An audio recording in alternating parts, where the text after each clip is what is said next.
कृपया पीली रेखा से हटकर खड़े हों। अगला स्टेशन मंडी हाउस। दरवाजे बाएं तरफ खुलेंगे। The Alone Woman in a Delhi Metro, a chilling and spine-shaking horror thriller। ये मेरी खुद की बनाई हुई स्टोरी है और मैं आप सबसे रिक्वेस्ट करूँगा कि इस वीडियो को आखिरी तक देखिएगा, इस स्टोरी को आखिरी तक सुनिएगा अगर आप सुन सको तो। पॉपकॉर्न्स लेके बैठ जाइए और तैयार हो जाइए इस स्टोरी को एंजॉय करने के लिए। अगेन मैं आपसे रिक्वेस्ट करूँगा कि इसको पूरा देखिएगा। आज मैं आपको बताने जा रहा हूँ एक लड़के के बारे में जिसका नाम अभय है। अभय एक लड़का जो कि बीए थर्ड ईयर का स्टूडेंट है। रोज अपने घर से किरोड़ीमल कॉलेज तक मेट्रो में आया जाया करता है। अभय रोज मेट्रो से आया जाया करता है। आज भी वो मेट्रो से ही अपने कॉलेज किरोड़ीमल जाएगा। जब वो प्लेटफॉर्म पर पहुंचता है तो वहां और भी काफ़ी सारे लोग खड़े थे। उन लोगों की बात करने की आवाज़ सुनाई दी।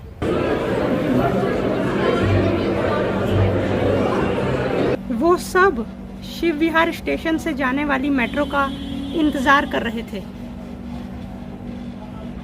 एक मेट्रो आवाज़ करती हुई प्लेटफॉर्म पर पहुंचती है।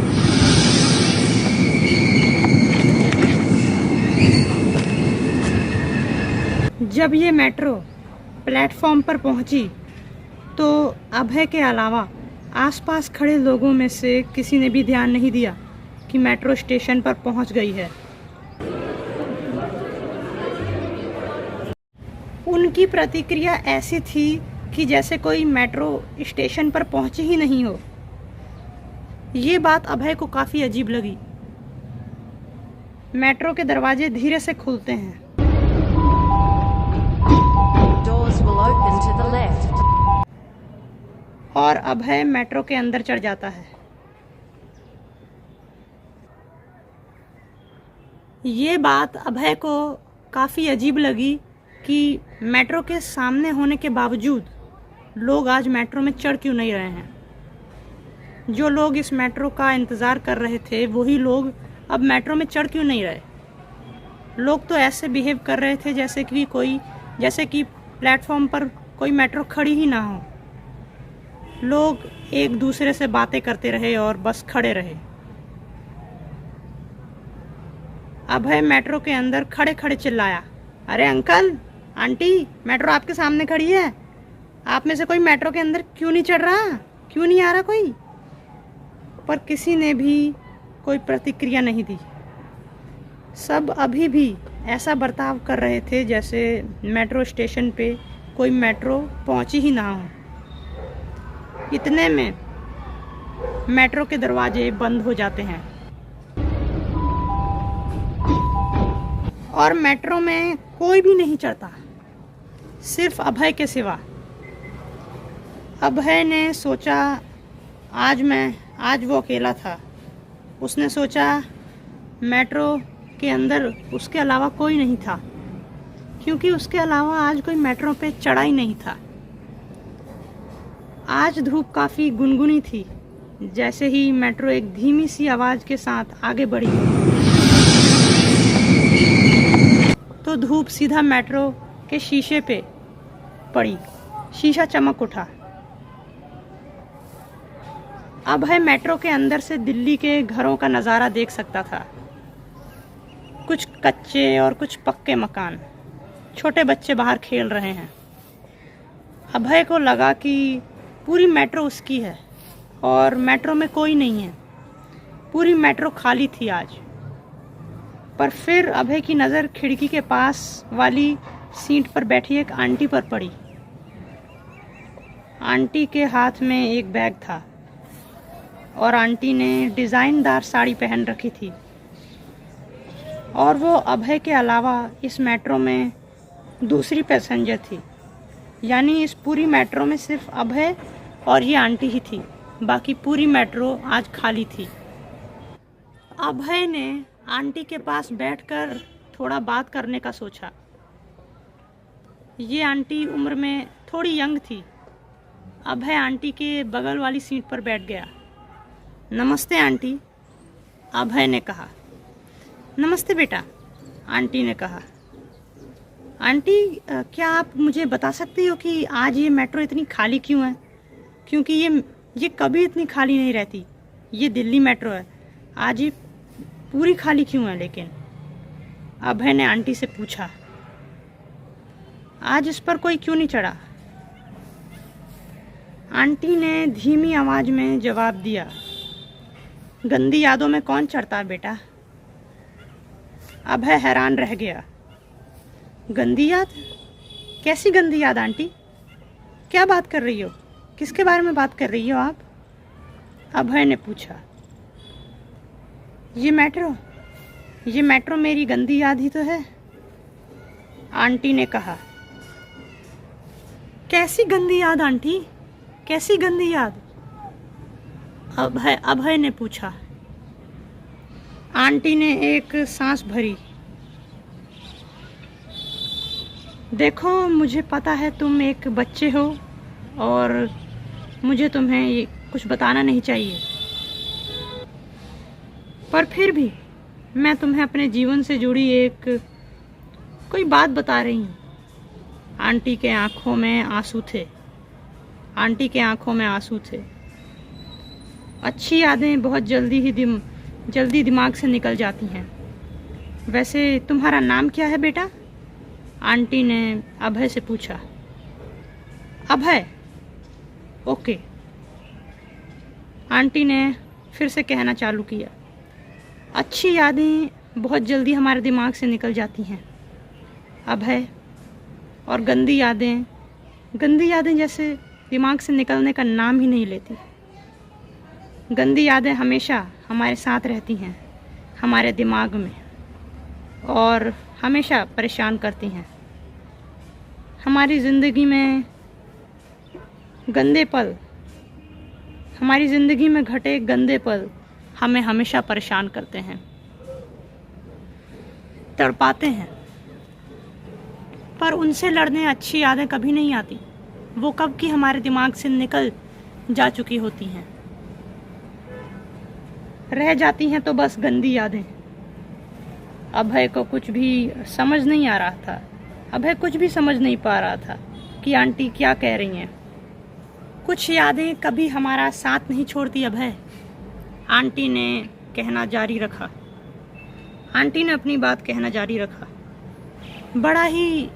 बड़ा ही अजीब सिलसिला होता है यादों का अभय। अच्छी यादों और अच्छे पलों को तो हम अपने दिल में सजा के रखना चाहते हैं, और गंदी यादें कभी हमारा साथ नहीं छोड़ती। गंदे पल हमारा साथ नहीं छोड़ते। गंदे पल कभी नहीं भुलाए जा पाते। गंदी यादें तभी हमारा साथ छोड़ती हैं जब हम इस दुनिया को छोड़ते हैं। वो गंदे पल और गंदी यादें हम तभी भूल पाते हैं जब हमारा शरीर जल जाता है। उसी काली राख में मिलकर हमारी गंदी यादें भी तबाह हो जाती हैं, और वो अच्छी यादें भी जिनको हमने अपने दिल में सजा कर रखा था। मेरी एक याद है, एक पल है जिसे मैं कभी नहीं भुला सकती। जैसा कि मैंने तुम्हें बताया, गंदी यादें कभी भी आसानी से भुलाई नहीं जा सकती। अभय को अभी भी कुछ समझ नहीं आ रहा था कि आंटी क्या बात कर रही थी, किस बारे में बात कर रही थी, कैसी याद कैसा पल। मेट्रो के चलने की धीमी आवाज़ अभी भी आ रही थी।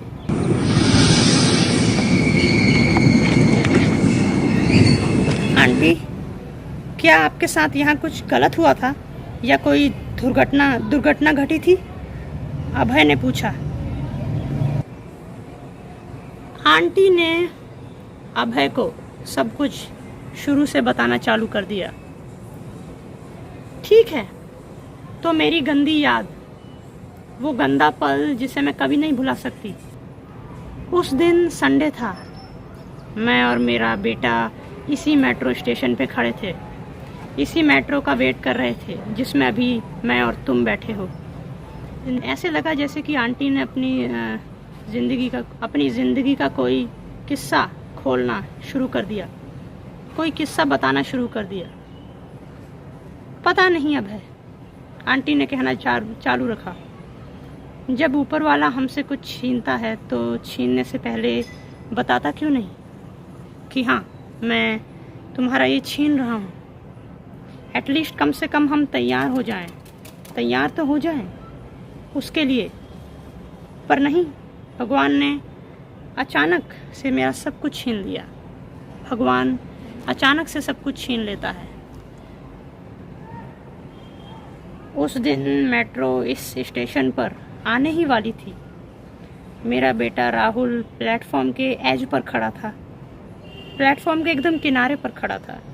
मुझे उस दिन कोई अंदाज़ा नहीं था क्या होने वाला है, भगवान ने मुझे बताया भी नहीं था। काफ़ी सारे बोर्ड लगे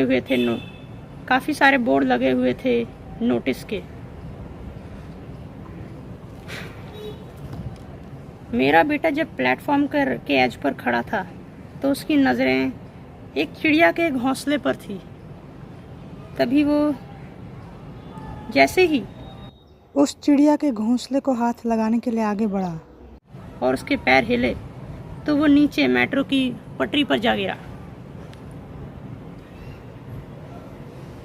थोड़ी देर के लिए मुझे लगा कि मैं उसकी जान आसानी से बचा लूँगी, क्योंकि वहाँ कोई मेट्रो नहीं आ रही थी। पर जैसे ही मैं उसको वहाँ से उठाने के लिए आगे बढ़ी, एक मेट्रो बड़ी तेजी से आवाज़ करते हुए बिना कुछ देखे प्लेटफॉर्म पे आई।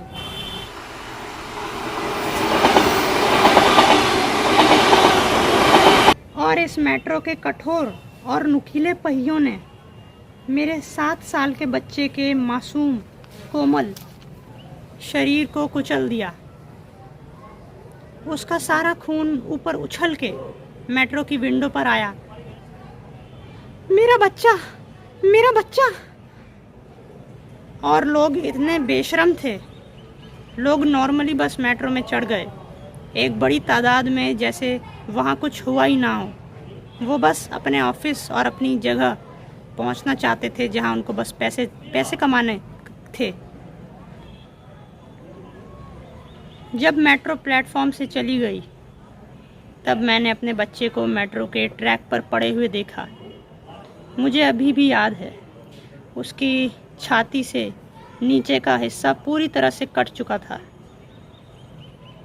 उसका बायां हाथ पटरी के दाईं तरफ गिर गया। उसका बायां हाथ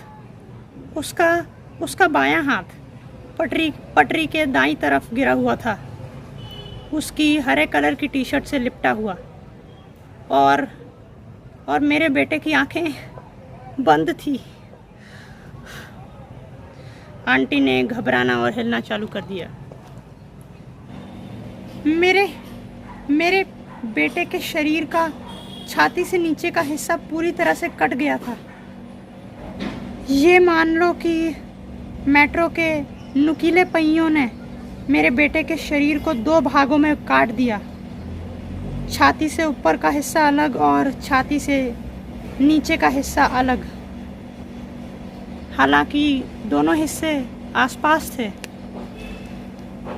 अपने बच्चे को बचाने के लिए मैं मेट्रो की पटरी में कूद गई, अपने बेटे को हाथ लगाया। राहुल उठ बेटा, कुछ नहीं होगा तुझे, उठ। मैं चिल्लाई। मैंने उसको सहानुभूति दी कि वो बच जाएगा। हालांकि मेरे बेटे का शरीर पूरी तरह से कट गया था। जहां उसका शरीर पड़ा था, उसके शरीर के आसपास मेट्रो के ट्रैक पर पूरा उसी का खून था। मेट्रो के ट्रैक पर पूरा उसी का खून था। मैं 5 मिनट तक उसके कटे हुए शरीर को देखती रही। मैंने लोगों से हाथ जोड़ के मदद मांगी जो कि प्लेटफॉर्म के ऊपर खड़े थे।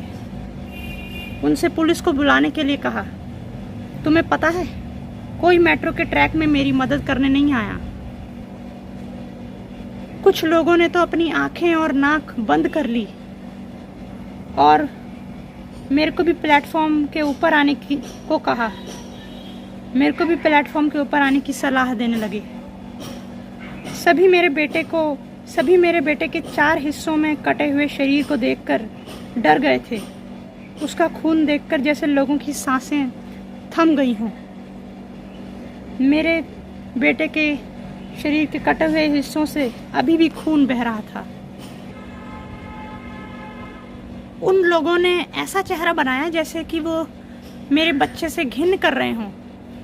उसके खून को देखकर उसके शरीर से घिन कर रहे हों। उनको घिन आ रही हो उसके शरीर से। जितने में मैं कुछ कर पाती, इतने में ही दूसरी मेट्रो के आने का समय हो गया।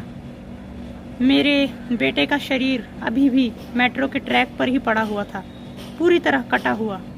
किसी ने भी उसके कटे हुए शरीर के हिस्सों को मेट्रो की पटरी से उठाने में मेरी मदद नहीं की।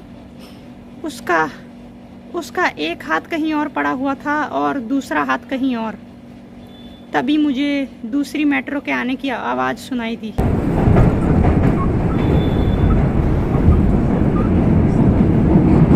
मेरे बच्चे का कटा हुआ शरीर अभी भी मेट्रो के ट्रैक पर ही पड़ा हुआ था। मेट्रो के आने की आवाज़ तेज हो गई।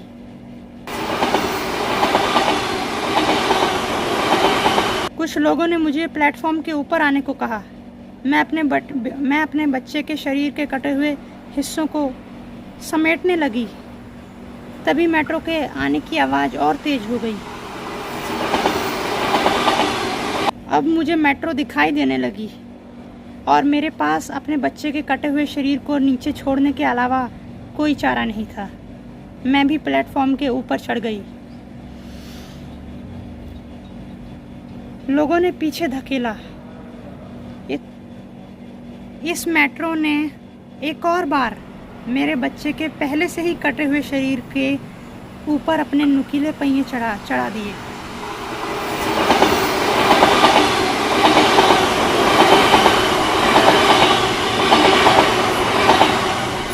और मेरे बेटे का शरीर, मेरे बेटे का कटा हुआ शरीर अब और भी छोटे छोटे टुकड़ों में कट गया। कुछ लोगों ने मुझे पकड़ लिया। मैं बहुत तेज चिल्लाई और मैंने देखा कि मेट्रो के नुकीले पहियों में मेरे बेटे का खून लगा हुआ था। धीरे धीरे जैसे जैसे मेट्रो आगे बढ़ती गई, मेट्रो के सभी स्टील के टायरों में मेरे बेटे के शरीर का खून लगता गया।